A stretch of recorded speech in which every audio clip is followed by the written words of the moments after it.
Welcome to another episode of Rose Resource Room. Today I have a special guest from HSLDA, Mr. Kevin Boden. Welcome, Mr. Boden. Thank you very much. Thank you so much for being here. Can you just give an intro? Tell us who you are, tell me about your journey to homeschooling, and tell me how you landed at HSLDA. Yeah, I'd be happy to. So my name is Kevin Boden. As you've said, I'm a staff attorney with the Homeschool Legal Defense Association. I also direct HSLDA International, which is our basically global arm, which seeks to expand homeschool freedom around the world. I live with my wife, Wendy. We are the homeschooling parents of 8 children. Our youngest is 5 and our oldest is 23, just recently graduated college. We have 7 at home, so we are right in the throes of homeschooling and the joys and the challenges and everything in between, along with most of the families that we serve at HSLDA. And how did you end up at HSLDA? So I understand that you have a passion for freedom and rights. Was that your first choice? Did you practice law anywhere else? What did that look like? Yeah, so shortly after law school, I joined the Air Force. And Okay. so for 10 years, I was active duty Air Force. I was a judge advocate general, or a JAG, if people are familiar with that term. So I did that from 2009 to 2019. At 2019, I separated from the active component and joined full-time the reserve component. I was a member of the Alaska Air National Guard full-time until 2022, when the Lord called me to HSLDA. It was somewhat unexpected. I wasn't looking for employment. I wasn't asking for a new job. I was pretty happy where we were. And the very short version is a homeschool attorney, an HSLDA attorney, came to Alaska for our state convention. And shortly before that, there was a vacancy that was posted. I talked to the attorney and just got a sense of what's the organization like? What's the culture like? What do you guys do there? And I applied the next week. And I think within about 2 months, I had um, left my full-time position with the Alaska Air National Guard, joined HSLDA full-time. And eventually, a few months later, we made the nearly 5,000-mile trek from Fairbanks, Alaska, down to Northern Virginia. So that's what brought us from the Air Force to HSLDA. Wow, interesting. And then can you share more about you and your wife's decision to homeschool and what that journey has been like? Yeah, absolutely. We were what I would call accidental homeschoolers. Okay. I do meet these people, and they have these really idyllic goals for homeschooling. And before they get married, they just, well, we've always wanted to homeschool and this has been our passion. That was not our story. Same. It was not us. We had our first grader. She was in private Christian school. I was in law school at the time, and I got an internship in Holland. And so we went to the school and said, hey, we're going to be gone second semester. We don't know what to do. And they're the ones that gave us the idea. They said, hey, just take the books for second semester, do second semester of first grade at home, and in Holland, which we did. We took the books, we did homeschooling. And that was the last time that our child was ever in any type of formal educational setting. And so we had all the same reasons that people give. We don't know what that looks like. We don't feel like we have the skills. Do I really want to be home with my child all day? I mean, all of these kinds of objections, I mean, they resonate with us because that was us. And, the Lord brought us into it through his working. And, providentially, of course, in hindsight, we see the Lord's work is Of always course. good and always a blessing. But it was a bit of a forced endeavor for us, and one that we look back on and we're very glad the Lord forced it, because we probably would not have chosen it if we were given the choice. Understood. Now, one thing I can say, Ginger and I get this question a lot, so I'd probably be remiss if I didn't ask, but what do you think is a dad's involvement in the homeschooling process? I have my own thoughts, but I'd love to hear what you think is your role. Yeah, I think that's a complicated. I have a whole talk on dad's involvement. Let me just touch on a few things. The first is, I would say, one of the dad's primary roles is to support and love their wife well. And homeschooling is not easy. It is a lifestyle decision, as homeschool moms know. Mhm. It's a commitment. It's a labor of love. There are many days when packing a lunch and putting your kids on the school bus seems like a really good option. And so part of what the dad does, I think, is just encourage their spouse in the journey and what they're doing, because that's critically important. But beyond that, I would say get involved, Mhm. figure out, actively seek out what those days are like. It can become pretty easy, I think, to have mom's the homeschooler, she does all this stuff, dad supports her, but then he doesn't really know what goes on. He doesn't know what those days are looks like. He doesn't know the books that they're reading. And so I told dads, ask your wife, ask your spouse how you can be involved. Hmm. Say, hey, what books are they reading that I could ask them about? You don't have to have read the book. Right. You know, if you're like, we got 7 kids at home, there's no way I'm going to read all the books that the kids are reading. But if she says, hey, they're reading a book about this thing, or maybe you've read the book, like one of my kids, for example, is reading Mere Christianity. I'm I've reading read that that right book. now. Yeah, so I can ask him and say, hey, what chapter are you on? What sorts of things are you learning? What do you think of Lewis's story? And those are ways that you're demonstrating interest to your children, that you care about what they're learning, that it's not just mom doing this, but Hmm. you're demonstrating, I think, to your spouse also that you care about what she's doing. And Hmm. it really is a team effort. It's not just mom's interested in this and dad's along for the journey, but no, we're actually united on this front. And I think there are particular things as boys get older into the teenage years, how to become increasingly involved, Right. because I think the tensions with teen boys and moms tends to kind of comes to a natural crescendo, if you will. And I think dads can step into that space in mid to late high school in particular. And there's, I think, some practical ways they can do that. But I think those are meaningful ways that dad can Hmm. be involved, even when they work all day. I mean, we don't travel around in an RV 100 days a year. I don't have a fully remote job. We don't sing Kumbaya every morning and every evening. It's like I go to work sometimes 8, Right. 10, 12 hours a day. I come home, the days are long, the kids are tired, mom's tired. We're all kind of crabby. But being the leader in that space, I think is critical. And it's also hard, and it requires some commitment from dad to really actively pursue that and see it as valuable. I think that's a very balanced approach and it's a very honest and transparent response. A lot of times we get those questions, we kind of know where it's going. It's almost like a complaint or a how do I get them? And I think it's a choice, right? It's a choice you Yeah. make. But I take a little bit of a harsher perspective or a harsher approach because I Yeah. think oftentimes moms conflate parenting and academics, and it's two separate things. In terms of parenting, that spiritual development, that's everyone's role. Mom, Yeah. dad, the whole village, the whole tribe.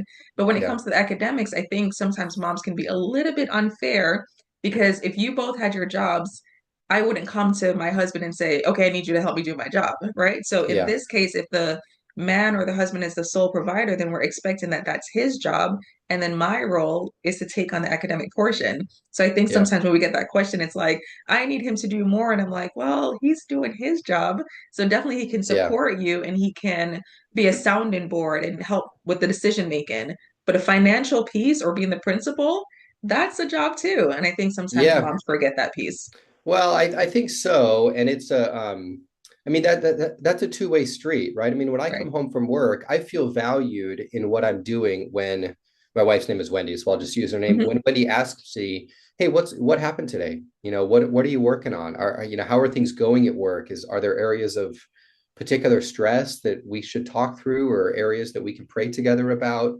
And so when she does that to me, I mean, I'm affirmed in the work that I'm doing. I'm not asking her Hmm. to do it, Right. but she's voluntarily coming into that space and caring about me as a person. I think dads can and should do the same thing. It's Hmm. not that I'm going to teach all of the math. I mean, I don't think I've taught any of my children to read. I mean, they all read very good, and I don't think I had any role in that. Right. And I'm okay with that. Again, I don't think, and she's not, Wendy's not, she doesn't come to me and say, hey, how come you're not doing all of the academics Right. and Right. involved? She recognizes the role. So to me, it's really just a loving your spouse, Hmm. recognizing the complementary roles that you have with one another. Right.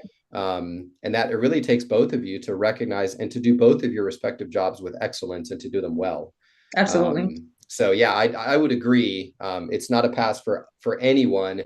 I think dads sometimes do, I mean, how do I say this charitably? I think sometimes they give themselves too much of a pass, like they can be hands Mm. off and disconnected. And I just want to encourage them, hey, you'll find great joy in being connected to what they're doing. I mean, you'll Yeah. actually like it if you do it. Your Hmm. marriage will be stronger, your family will be stronger. Those moments of parenting, really, you talked about, will be better. Because this is your kids' life too. I mean, Absolutely. they're spending all of this time in academics every day. So if you're not at least engaged or interested or know what's going on, you're missing a significant portion of what they're doing. And Yeah. so, it helps with meaningful connection in other areas when there's just that overlap. They're recognizing that, yeah, these are distinct roles. I don't need Wendy to come in and organize my day, right? Just like I'm not going to come in and organize her day, Right. but I'm interested in what she's doing and I care about it. Yeah, that's really good. Really well said.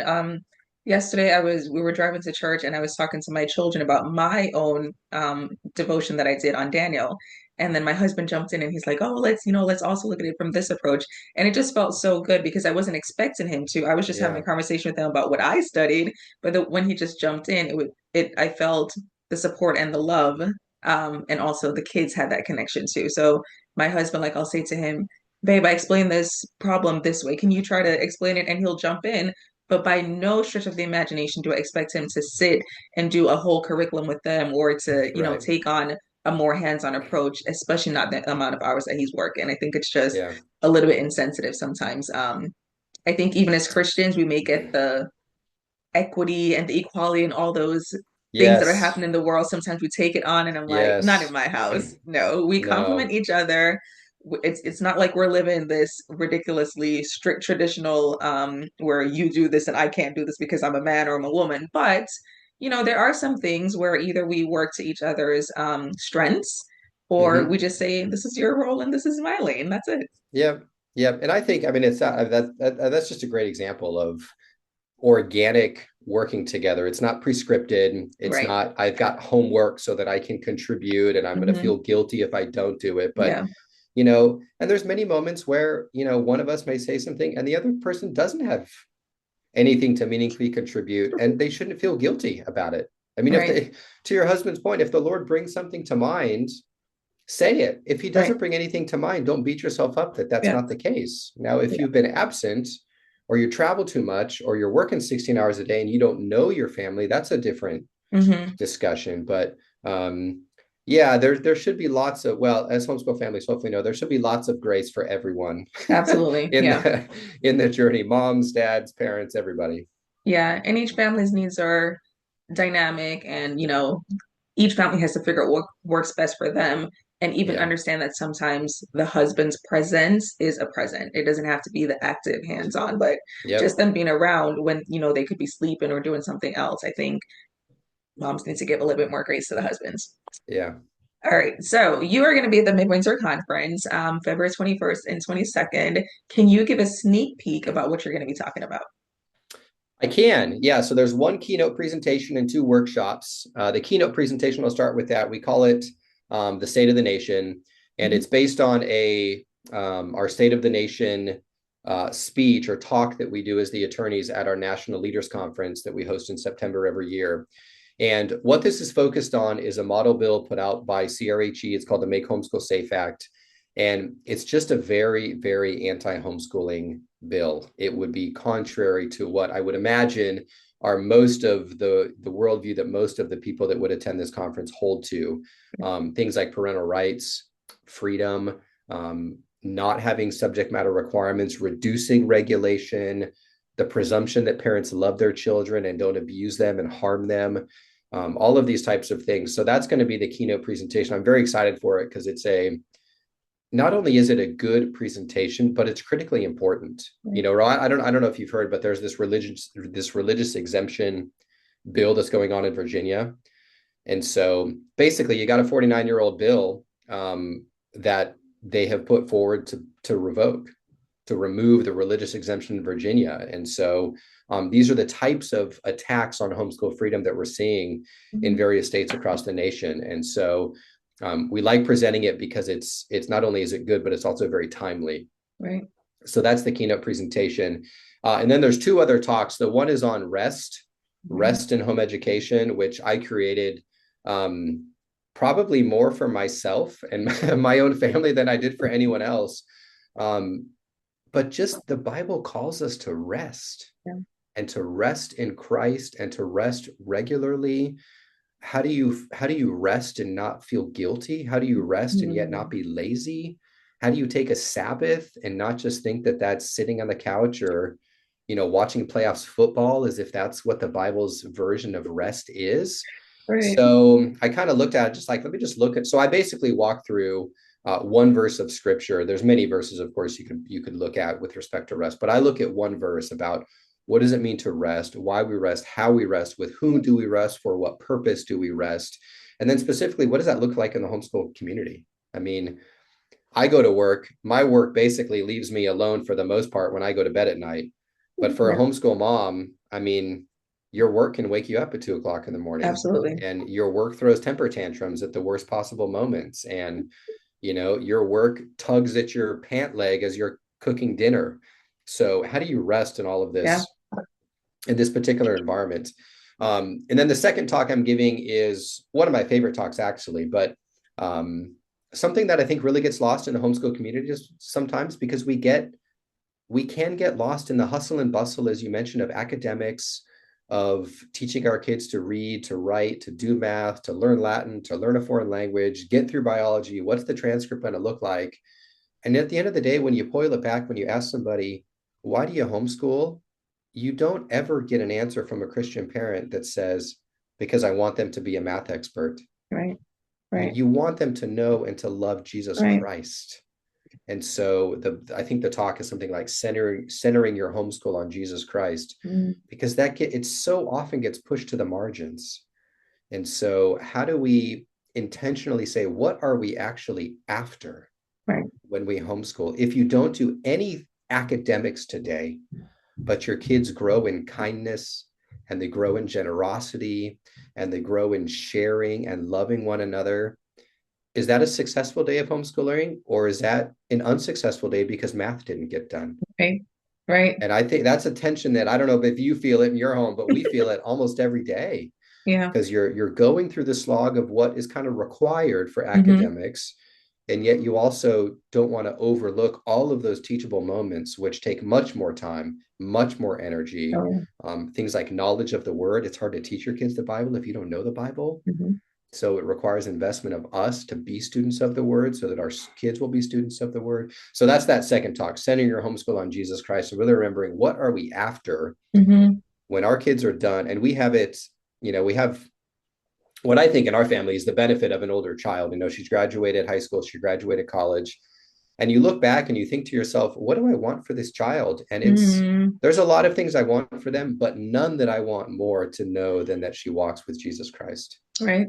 I mean, Right. that's it. That's it. I mean, I really don't. I mean, I care where she works because I want her to be, have a good life, right? I don't Right. want her to waste her life. Hmm. But really, whether she's stocking books at Barnes and Noble, running a Yeah. Fortune 500 Yeah. company, I mean, sweeping floors. I mean, if she walks with Jesus Christ and her eternity is secure in Him, is there anything else that's of greater Mm. value? So that's what that second workshop is really focused on, centering your homeschool on what I think, at least for me, is what's most important. And I just share that and invite folks, if this resonates with you, then encourage them to center their homeschool on the same thing. That is really, really good. And I'll kind of speak to the last two topics a little bit because, you know, the way the world defines success, it's like, oh, you're a lawyer, you're a doctor, right? Like you achieve that milestone. And then I remember I was talking to my husband the other day and our boiler broke last month. And the plumbers, the HVAC person said, "Oh, it's going to be 20K." And I'm like, I looked at my sons. I'm like, "You guys better be in HVAC, right?" Because when you think of success, you don't always go to trade, or you don't go to Yeah. a sanitation engineer, like a garbage person, right? You don't go to that. But then Yeah. when you need them, you're like, "Wait, Yeah. that might not be so bad." But my point in saying that is, I remember in 2024 being extremely overcommitted, and it was, we had the co-op, the full day co-op on Monday that was weekly. Then we had the bi-weekly one on Friday, and then they had Royal Rangers on Wednesdays, and it was just like so much going on. And we had Latin and Yeah. Mandarin, and we had guitar and piano. And the essence was you want them to be well-rounded. Well-rounded is kind of saying jack of all trades, master of none, but it Yeah. sounds nice Yeah. when you say well-rounded. And It I was just does. thinking about it and like talking to God about what should 2025 look like. And I spoke to my boys and we dropped a lot of things. Like we Yeah. still do some of the core things. And I said, if you're really serious about the keyboard, every time you see it, you go play it. When I see that, then maybe I'll put you back in class. If you're really serious about Yeah. the guitar, I need to see you take an initiative, but I'm not going to keep Ubering you all over the place. And in the Yeah. moment, it was fun. I love going to the co-ops and talking to the moms. I love seeing the Yeah. connection. But I think sometimes you accept the fear of, oh, what about socialization? What about it? That's exactly why I don't have them in public school because that is, my concern. So yes, but then sometimes you accept all these things and subconsciously you start to do all this busy work. And then you think Yeah. about, but what was my why? I thought I brought them home because I wanted to disciple them. I thought I brought them home because I want them to know Jesus. How does me Yeah. running around like a crazy person, shuttling them from event to event, acknowledge that? And then in the moments where you do Bible and it's like, check, now let's do the Yeah. real stuff, the math, right? Like Yeah. you really have to Yeah. think about what you're doing and making sure your actions align. So when you started talking about arrest and centering, I really started thinking about all those different examples, and just really focusing on your why. Yeah, and and I think we certainly have. I won't speak for any other homeschool family than ours. We get to the end of 24 and we think to ourselves, we're doing too much. I mean, there's just too much. And what we found over the years is it creeps in gradually. You have these reset portions where like, okay, we're starting over, we're resetting, and then over the course of 6, 12, 18, 24 months, stuff kind of creeps in, and you get to the point where you ask that same question, what are we doing all this stuff for? Why are we shuttling around everywhere? Why are we not having family dinner? How come we're not home together? I'll share something that my son told me, which is kind of convicting, because I think to myself, we get caught in all of this stuff. And I wonder sometimes, are we doing it? We often say we do it for the kids.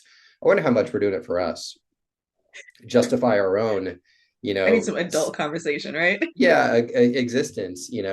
But I looked at him, I'm like, what do you like, man? What do you like doing? He's like, I like being home. And not just being home, I like being home with the family.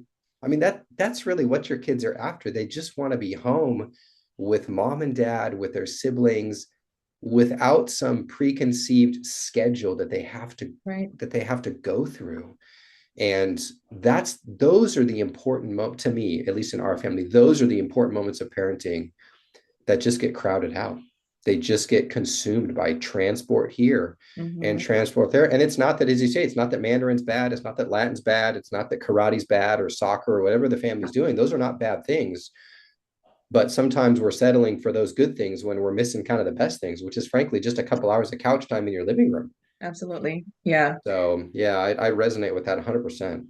Yeah, thank you so much for uplifting that. I just remember thinking about slowing down and that not meaning being lazy. It doesn't mean that you're failing your kids. It just means that you're existing. Like we're Yeah, human beings. Can we just be for a little bit versus just constantly doing? So I really just hope that everyone listening that resonates with them. Even going back a little bit to when you talked about is it a successful or productive day when you didn't do all the core stuff, but you did, yeah, like the yeah, important stuff, right? Like, I think everyone would want to say yes, but if you really think about it, is that really true? So for me, yeah, what I started to do was the Christ-centered approach. So it's not just Bible devotion check. It's okay, we're doing math. God is a God of order. How do you see God in this? We're doing yeah, geography. Where's God showing up for you? Oh, why do yeah, you and like even having those Socratic discussions, which allows for connection and intimacy versus just, okay, we need to get through this curriculum, check, check, check. So I think it's really important to understand what you're doing, know why you're doing, and make sure that your practical yeah. application aligns. Yeah, and have the end state in mind, which allows you to have those conversations. If they've done their math book for the year at the end of the academic year, but you haven't had any conversations about the God who created math, who created a universe of Hmm. order, then most of us would agree we would have missed the most important part of why they're doing what they're doing. Absolutely. I mean, any Absolutely. student who knows Christ or not can get through algebra, That's right. That's but right. only the Christian student can see God in all of those. So kudos to you for inviting those discussions and asking those questions, because I think that's the most important part. There was um, years ago when we had, I think, 3 kids. There was a family that we knew in Germany who said to us, and they had, I think, 8 or 9 kids, older kids, much older kids than ours. And he said, "You know what, Kevin? Oop, lost in your bud. You're good You're though. I okay." can. Um, he said to me, you need to make sure that you just block couch time in the evenings with your family where you Mm, don't have an agenda. You're just sitting on the couch. Get a bag of chips, put it on the coffee table, sit on the couch and just see what happens. And I have found that to be really, really true. They come and they just hang out. And after 30 minutes, conversations start to occur. And Right. sometimes I try to force those in other moments. It's like, okay, I got time. We're going to have the quality discussion now. And after 10 minutes, the quality discussion doesn't happen and you get frustrated and you're like, wow, this is when I really wanted to have this big talk. And you realize you just have to create that soil in your home and Mhm. let those conversations sprout up more naturally and don't miss them when they happen. And Right. it might mean a later bedtime. It's probably going to mean you get less sleep. Maybe they get less sleep, which means the next day is not going to go well. Maybe they're late to morning time. All of these things start rattling in your head like, we can't stay up late and talk about this because of X, Y, or Z. And yet, really, I mean, those are the moments that matter. And so, Absolutely. um, yeah, all good stuff. But it's easy to talk about in these, and it's harder to implement on a daily basis. Which, when I read about the CHAP Midwinter Conference, I thought, what a great idea, because these are kind of the humdrum months of existence in the Right. homeschool It's family. cold It's like Christmas outside. is over, it's cold, it's dark. I'm not that far into the semester and I kind of need to pick me up. And it's about this time when you're like, why are we doing this? Right. Why Yeah. do we do this homeschool thing? So, anyways, when I read about it, I thought, wow, what a great idea to recognize the Mhm. natural rhythm of a homeschool year and to provide some really significant encouragement to families at that moment. So, anyways, great idea. I love what you guys are doing. I'm very excited to come. Thank you. Yeah, it's really exciting because it literally is just encouragement. It's not the what curriculum should you use, it's not the how to homeschool, it's the spiritual piece and the encouragement. So we're really Yeah. excited. Let me ask you one more question since you spoke about the state of the nation. As a homeschooler, how can they either support the work you're doing or how can they defend their rights and their freedoms individually and collectively? Yeah, so I appreciate the question. Of course, we're a membership-driven organization. So if somebody wanted to join HSLDA as a member, what that does is it allows us to do the work that we do. I mean, I'll say is, some people say, well, I don't know if I'll ever need you. And my response is always, I hope you don't need me. But if you don't, you can rest assured that there are thousands and thousands of members who do. And by partnering with us as members, you allow us to be able to support anyone across the country who does need the help. Of course, I'll say support and join your local state organizations like CHAP. If you can only join one, please join your state group. If the Lord has given you the means to join both, we'd invite you to join HSLDA. But partner with these local organizations, they're critical. I mean, Right, HSLDA is not, I mean, this is a great example. We're not hosting a midwinter conference in Pennsylvania, but CHAP is. And right, so we need to support these organizations that are doing this because it's important work and it's good work. And maybe I would just close with this question to say, don't sit on the sidelines for these issues. We're a homeschool advocacy freedom organization. And what I question and fight for is not my own right to homeschool, because I okay, think that's probably secured. But I look at my kids and I think when they want to homeschool their children, when will my grandchildren have greater or less rights than I have right now? I mean, how sad would it be if one day, say 40 years from now, you're bouncing your grandchild on your lap or your great grandchild, and they're asking you, hey, grandpa, what was it like to homeschool in freedom back in the day? Do you remember when we had freedom to homeschool? What was that like? That's a terrifying moment. And um, for those that may be listening, you may think that that's far fetched. I can tell you there are trends and people in this country right this moment that would eliminate your right to homeschool in a heartbeat if they could. And so we have to be vigilant. We have to stand together, united. You can't be apathetic. right. Don't think it's someone else's job to protect your children's right in the future. It's your job. It's our job together. That's right. Um, and so let's partner together. Let's get in the game. Let's be involved. And let's do one of the basic things, which is the purpose for the conference, is to encourage one another in the journey. So, anyways, I would invite folks to join CHAP, partner with them, join HSLDA, partner with us, and just get it plugged into your local community. People need to be local. We're great, CHAP's great, but really, when you're having a down day, a mom or a dad that you can call for a cup of coffee the next day, I mean, that's critically important. And you really only get that in your local community, your body of believers, your church, your co-op, those types of things. So that's my encouragement to those here in this little video. That's a great response. Thank you so much for your time today. You've been a wealth of information, and we thank you for your service. Thanks so much. It's a pleasure to be here. I look forward to seeing y'all in February. See you soon.